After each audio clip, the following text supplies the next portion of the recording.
Doctor Hamid صاحب، قرآن کریم شب قدر میں نازل ہوا، قرآن کریم رمضان المبارک میں نازل ہوا، اور ہم جانتے ہیں کہ قرآن کریم تدریجاً نازل ہوا۔ اس سب کچھ میں ہم تطبیق کیسے کریں گے اور اس کا مفہوم کیا ہے کہ شب قدر میں نازل ہوا؟ بسم اللہ الرحمن الرحیم، رب اشرح لی صدری ویسر لی امری واحلل عقدۃ من لسانی یفقہوا قولی۔ بہت شکریہ جناب والا، اور بڑا اہم سوال آپ نے ارشاد فرمایا۔ بنیادی طور پہ جب ہم قرآن عزیز کا مطالعہ کرتے ہیں تو قرآن کے نازل ہونے کے لیے دو مصادر استعمال ہوئے، اور انہی مصادر سے اخذ دو مختلف سیغے استعمال ہوئے۔ ایک مصدر جو مستعمل ہے وہ انزال ہے، اور دوسرا جو مصدر ہے وہ تنزیل ہے۔ میں ان دونوں کے حوالے سے عرض کرنا چاہوں گا۔ سب سے پہلے ہم یہ سمجھتے ہیں کہ نزول کے بھی دو معنی قرآن پاک میں آئے ہیں۔ ایک نزول کا معنی ہوتا ہے کسی جگہ قرار پکڑنا، کسی جگہ اترنا، اسے اپنا مسکن بنانا، اسے اپنا مقام بنانا۔ جس طرح حضرت نوح علیہ السلام اس طوفان سے جب گزرے، اللہ رب العزت نے کشتی سے اترنے کا حکم کیا، اور ساتھ ایک دعا میرے رب نے خود سکھائی حضرت نوح علیہ السلام کو، اور دعا یہ تھی کہ رب انزلنی منزلا مبارکا وانت خیر المنزلین۔ اب یہاں جو نزول کا لفظ استعمال ہوا ہے، یہ اوپر سے نیچے آنے کے لیے نہیں ہے، یہ کسی جگہ پہ اترنے کے لیے ہے، اسے اپنا مسکن بنانے کے لیے۔ حضرت نوح علیہ السلام نے یہ دعا کی کہ تو ہی بہتر نازل کرنے والا ہے، تو ہی بہتر مقام عطا فرمانے والا ہے۔ تو ایک تو نزول کا یہ معنی ہوا۔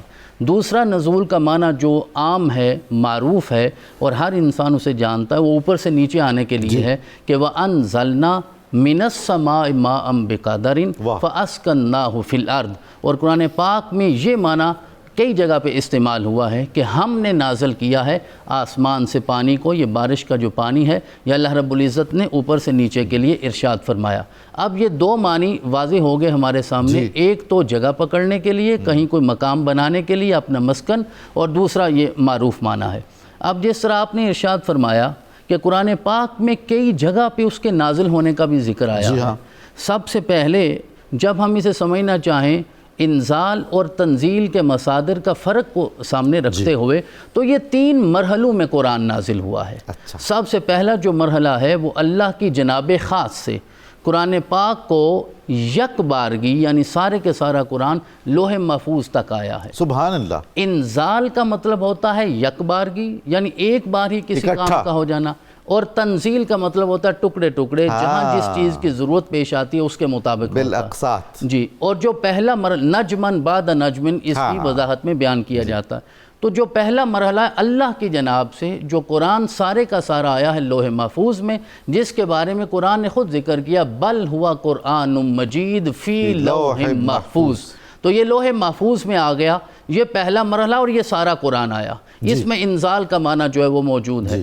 پھر لوح محفوظ سے اللہ رب العزت کے حکم کے مطابق بیت المعمور میں، اور بیت المعمور سے مراد ہے کہ آسمان دنیا میں وہ قرآن آیا ہے لوح محفوظ سے۔ اس دوسرے مرحلے میں وہ بھی پورے کا پورا قرآن آیا ہے، اس میں بھی انزال کا معنی ہے، اور یہ جو آسمان دنیا میں آیا ہے اس کی طرف اشارہ ہے اِنَّا أَنزَلْنَاهُ فِي لَيْلَةِ الْقَدْرِ میں، یعنی لیلۃ القدر میں جو قرآن نازل ہوا ہے وہ اس معنی میں ہے کہ بیت المعمور میں اور آسمان دنیا میں پہنچا۔ اور اسی کی طرف اشارہ ہے ایک اور موقع پہ کہ اِنَّا أَنزَلْنَاهُ فِي لَيْلَةٍ مُبَارَكَةٍ، لیلہ مبارکہ بھی بولا گیا اور لیلۃ القدر بھی بولا گیا۔ تو اس میں بھی انزال کا صیغہ ہے، یعنی کہ سارے کا سارا قرآن جو ہے وہ یک بارگی لوح محفوظ سے وہاں تک پہنچا۔ اور اسی کی طرف اشارہ ہے سورہ بقرہ میں کہ شہر رمضان الذی انزل فیہ القرآن۔ تو یہ جتنے بھی معنی یہاں بیان ہوئے ہیں یہ قرآن کے نزول کا دوسرا مرحلہ ہے۔ پھر وہ تیسرا مرحلہ جب بیت المعمور سے آسمان دنیا سے قلب مصطفیٰ پہ نازل ہوا ہے، وہ 22 سال 9 ماہ اور 9 دنوں میں، جنہیں ہم معروف 23 سال کہہ دیتے ہیں، وہ قرآن نازل ہوا ہے۔ وَقُرْآنًا فَرَقْنَاهُ لِتَقْرَأَهُ عَلَى النَّاسِ عَلَى مُقْسٍ وَنَزَّلْنَاهُ تَنزِيلًا۔ یہاں ارشاد فرمایا گیا کہ ہم نے قرآن کو نازل کیا ہے جدا جدا کر کے، تھوڑا تھوڑا کر کے نازل کیا ہے، تاکہ جب آپ لوگوں پہ اس کی تلاوت کریں، آپ اسے پڑھیں تو آپ بھی ٹھہر ٹھہر کے تلاوت کریں۔ وَنَزَّلْنَاهُ تَنزِيلًا، اور ہم نے پھر اسے ٹکڑوں ٹکڑوں میں نازل کیا ہے۔ یہ تیسرا مرحلہ ہے جو 23 سال تک اقرا سے سفر شروع ہوا، اور پھر آخری آیت مبارکہ تک یہ سفر جو ہے یہ جاری رہا۔ تو ہمارے سامنے دو چیزیں واضح ہوگی ایک تو انزال کا معنی ہے، دوسرا تنزیل کا ہے، یعنی قرآن پاک 3 مرحلوں میں نازل ہوا۔ تو یہ جو لیلۃ القدر میں ہے یہ دوسرا مرحلہ ہے جو ہمارے سامنے لوح محفوظ سے بیت المعمور تک آتا ہے۔